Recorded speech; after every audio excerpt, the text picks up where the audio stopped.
Hi friends, ಎಲ್ರಿಗೂ ನಮಸ್ಕಾರ. Welcome back to my new video. So ಇವತ್ತು ನಾನು ನೋಟಿಸ್ ಮಾಡಿದೆ ಸೇವಾ ಸಿಂಧು ಪೋರ್ಟಲ್ ಅಲ್ಲಿ ಯುವ ನಿಧಿದ ಬಗ್ಗೆ. ಸೊ ಈ ತರ ನಿಮ್ಗೂ ಕೂಡ ಪ್ರಾಬ್ಲಮ್ ಆಗ್ತಿದೆಯಾ ಅಥವಾ ನನಗೊಬ್ಳಿಗೆ ಆಗ್ತಾ ಇದೆಯಾ ಅಂತ ಗೊತ್ತಾಗ್ತಾ ಇಲ್ಲ. ಸೊ ನಿಮ್ಗೂ ಕೂಡ ಆಗ್ತಿದ್ರೆ ಕಾಮೆಂಟ್ ಮಾಡೋದನ್ನ ಮರಿಬೇಡಿ. ಸೊ ಮೊದಲಿಗೆ ನಾನು ಯಾವ್ದಾದ್ರು ಒಂದು ಬ್ರೌಸರ್ನ ಓಪನ್ ಮಾಡಿಕೊಂಡು ಸೇವಾ ಸಿಂಧು ಯುವ ನಿಧಿ ಅಂತ ಸರ್ಚ್ ಮಾಡ್ಕೊಳ್ತೀನಿ. ಅಂಡ್ ಫ್ರೆಂಡ್ಸ್, ಇನ್ನು ನೀವು ನನ್ನ ಚಾನಲ್ಗೆ ಸಬ್ಸ್ಕ್ರೈಬ್ ಆಗಿಲ್ಲ ಅಂದ್ರೆ ಸಬ್ಸ್ಕ್ರೈಬ್ ಮಾಡ್ಕೊಂಡಿರಿ, ಸೊ ದಟ್ ನಿಮಗೆ ಇದೇ ತರ ಯೂಸ್ಫುಲ್ ವಿಡಿಯೋಸ್ ನನ್ನ ಒಂದು ಚಾನಲ್ ಅಲ್ಲಿ ನಿಮಗೆ ನೋಡೋದಕ್ಕೆ ಸಿಗುತ್ತೆ. ಓಕೆ ಫ್ರೆಂಡ್ಸ್, ಸೊ ನೀವು ಸೇವಾ ಸಿಂಧು ಪೋರ್ಟಲ್ ಓಪನ್ ಮಾಡಿದಾಗ ಈ ರೀತಿಯಾಗಿ ಇಂಟರ್ಫೇಸ್ ಬರುತ್ತೆ. ಅಂಡ್ ಇಲ್ಲಿ ನಿಮ್ಮ ಒಂದು ಯೂಸರ್ ನೇಮ್, ಪಾಸ್ವರ್ಡ್ ಮತ್ತೆ ಕ್ಯಾಪ್ಚಾ ಏನ್ ಕೊಟ್ಟಿದ್ದಾರೆ ಹಾಕೊಂಡು ನೀವು ಲಾಗಿನ್ ಆಗ್ತೀರಾ, ಹೌದಲ್ವಾ? ಅಂಡ್ ಇಲ್ಲಿ ತುಂಬಾ ಜನರಿಗೆ ಪ್ರಾಬ್ಲಮ್ ಆಗ್ತಾ ಇರೋದು ಏನಪ್ಪಾ ಅಂತಂದ್ರೆ ಪಾಸ್ವರ್ಡ್ ಏನಿದೆ ಅಲ್ವಾ ಅದು ತಗೊಳ್ತಾ ಇಲ್ಲ, ರಾಂಗ್ ಪಾಸ್ವರ್ಡ್ ಆ ತರ ಎಲ್ಲ ಬರ್ತಾ ಇದೆ. ಸೊ ಅಂತವ್ರು ನೀವು OTP ಮುಖಾಂತರ ಕೂಡ ಸೇವಾ ಸಿಂಧು ಅಲ್ಲಿ ಲಾಗಿನ್ ಆಗಬಹುದು.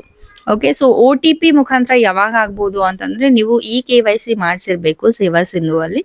ಸೊ ಅವಾಗ ಮಾತ್ರ ನೀವು OTP ಮೂಲಕ ಸೇವಾ ಸಿಂಧು ಅಲ್ಲಿ ಲಾಗಿನ್ ಆಗಬಹುದು. ಓಕೆ, ಸೊ ನಾನು ಇವಾಗ ಲಾಗಿನ್ ಎಲ್ಲ ಆಗಿದ್ದೀನಿ. ಸೊ ಆಗ್ಬಿಟ್ಟು ಇಲ್ಲಿ ನೀವು ನೋಡ್ಬೋದು ನೆಕ್ಸ್ಟ್ ಈ ರೀತಿಯಾಗಿ ಇಂಟರ್ಫೇಸ್ ಕಾಣಿಸುತ್ತೆ. ಸೊ ನೆಕ್ಸ್ಟ್ ಇಲ್ಲಿ 3 ಲೈನ್ಸ್ ಮೇಲೆ ಕ್ಲಿಕ್ ಮಾಡಿಕೊಂಡು ಅಪ್ಲೈ ಫಾರ್ ಸರ್ವಿಸಸ್ ಆಪ್ಷನ್ ಅಲ್ಲಿ ವಿವ್ ಆಲ್ ಅವೈಲಬಲ್ ಸರ್ವಿಸಸ್ ಮೇಲೆ ಕ್ಲಿಕ್ ಮಾಡ್ತೀನಿ. ಅಂಡ್ ಇಲ್ಲಿ ಸರ್ಚ್ ಆಪ್ಷನ್ ಅಲ್ಲಿ ಜಸ್ಟ್ ನಾನು ಯುವ ಅಂತ ಟೈಪ್ ಮಾಡ್ತೀನಿ. ಸೊ ಟೈಪ್ ಮಾಡಿದಾಗ ಸರ್ವಿಸ್ ನೇಮ್ ಅಲ್ಲಿ ಮೊದಲೆಲ್ಲ ನಮಗೆ 3 ಆಪ್ಷನ್ಸ್ ಕಾಣಿಸ್ತಾ ಇತ್ತು, ಹೌದಲ್ವಾ? ಸೊ ಇವಾಗ ಬರೀ 2 ಆಪ್ಷನ್ಸ್ ಮಾತ್ರ ಕಾಣಿಸ್ತಾ ಇದೆ. ಒಂದ್ ಬಂದ್ಬಿಟ್ಟು ಅಪ್ಲಿಕೇಶನ್ ಹಾಕೋದು ಅಂಡ್ ಇನ್ನೊಂದು ಬಂದ್ಬಿಟ್ಟು ಅಪ್ಲಿಕೇಶನ್ ಸ್ಟೇಟಸ್ ಚೆಕ್ ಮಾಡೋದು. ಆದ್ರೆ ಸೆಲ್ಫ್ ಡಿಕ್ಲರೇಷನ್ ಹಾಕೋದು ಆಪ್ಷನ್ ಇವಾಗ ರಿಮೂವ್ ಆಗಿದೆ.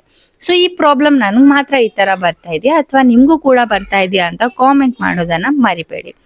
ಸೊ ಇವಾಗ ನನ್ಗಂತೂ ಈ ತರ ಪ್ರಾಬ್ಲಮ್ ಬರ್ತಾ ಇದೆ. ಸೊ ಇದ್ರ ಬಗ್ಗೆ ಸೊಲ್ಯೂಷನ್ ಕೇಳ್ಬೇಕಲ್ವಾ, ನಮ್ಗೆ ಗೊತ್ತಾಗ್ಬೇಕಲ್ವಾ ಅಂತ ಹೇಳಿ ಇವಾಗ ನೀವು ನೋಡಬಹುದು ಡಿಪಾರ್ಟ್ಮೆಂಟ್ಗೆ ನನ್ನ ಹತ್ರ 2 ಡಿಪಾರ್ಟ್ಮೆಂಟ್ ನಂಬರ್ ಇದೆ.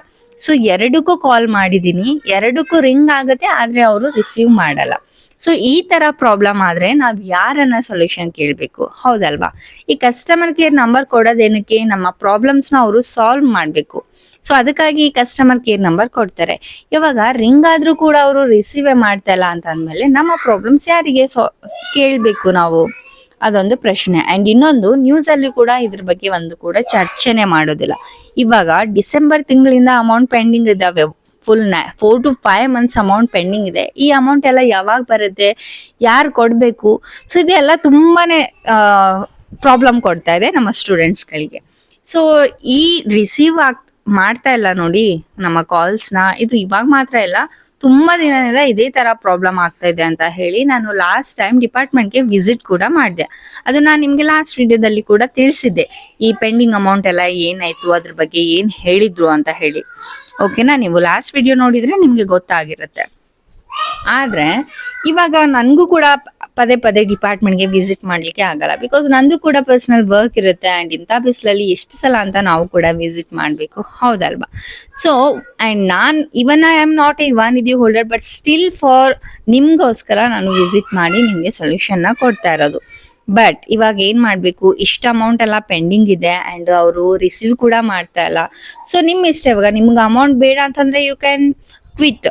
ಬಟ್ ಇವಾಗ ಗೌರ್ಮೆಂಟ್ ಕಡೆ ಅವರು ಫ್ರೀ ಆಗಿ ಕೊಡ್ತಾ ಇದಾರೆ ಅಂದ್ಮೇಲೆ ನಾವ್ ಏನಕ್ಕೆ ದುಡ್ಡು ಬಿಡ್ಬೇಕು? ಅಂಡ್ ಅದು ಕೂಡ 3000 is not A small amount, ಹೌದಲ್ವಾ? 3000 ತಿಂಗಳ ಅಂದ್ರೆ ಇದು ಒಂದು ಬಿಗ್ ಅಮೌಂಟ್ ಅಂತಾನೆ ಹೇಳ್ಬೋದು.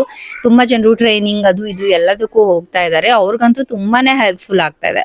ಓಕೆ, ಒಬ್ಬೊಬ್ರು ಸುಮ್ನೆ ತಿನ್ನೋದಕ್ಕೆ ಪಾರ್ಟಿ ಮಾಡೋದಕ್ಕೆ ಮಾಡ್ತಾ ಇದಾರೆ, ಓಕೆ, ನೋ ಪ್ರಾಬ್ಲಮ್. ಬಟ್ ಓದೋರಿಗೆ ಅದು ತುಂಬಾನೇ ಸಹಾಯ ಮಾಡ್ತಾ ಇದೆ 3000 ಅಮೌಂಟ್. ಇವಾಗ ನೀವೇನ್ ಮಾಡ್ಬೇಕು, ನಿಮ್ಮ ಮನೆ ಪಕ್ಕ ಡಿಪಾರ್ಟ್ಮೆಂಟ್ ಏನಾದ್ರೂ ಇದ್ರೆ ನೀವು ಹೋಗಿ ವಿಸಿಟ್ ಮಾಡಿ, ಅಥವಾ ಕಸ್ಟಮರ್ ಕೇರ್ ನಂಬರ್ ಇದ್ರೆ ಪದೇ ಪದೇ ಕಾಂಟ್ಯಾಕ್ಟ್ ಮಾಡಿ, ಬಿಕಾಸ್ ಅವ್ರು ರಿಸೀವ್ ಮಾಡಿದ್ರು ಕೂಡ ಮಾಡ್ಬೋದು. ಬಟ್ ಡಿಪಾರ್ಟ್ಮೆಂಟ್ಗೆ ವಿಸಿಟ್ ಮಾಡೋದನ್ನ ಮಾತ್ರ ಮರಿಬೇಡಿ. ನೀವು ಡಿಪಾರ್ಟ್ಮೆಂಟ್ಗೆ ಹೋಗಿ ವಿಸಿಟ್ ಮಾಡಿದ್ರೆ ಮಾತ್ರ ಅವರಿಗೆ ಗೊತ್ತಾಗುತ್ತೆ ಏನಪ್ಪಾ ಅಂದ್ರೆ ಸ್ಟೂಡೆಂಟ್ಸ್ ಗಳು ಬರ್ತಾ ಇದ್ದಾರೆ, ಪೆಂಡಿಂಗ್ ಅಮೌಂಟ್ ಬಗ್ಗೆ ಕೇಳ್ತಾ ಇದ್ದಾರೆ ಅಂತ ಹೇಳ್ಬಿಟ್ಟು ಗೌರ್ಮೆಂಟ್ ಅವರಿಗೆ ಅವರು ಪ್ರೆಷರ್ ಕೊಡ್ತಾರೆ.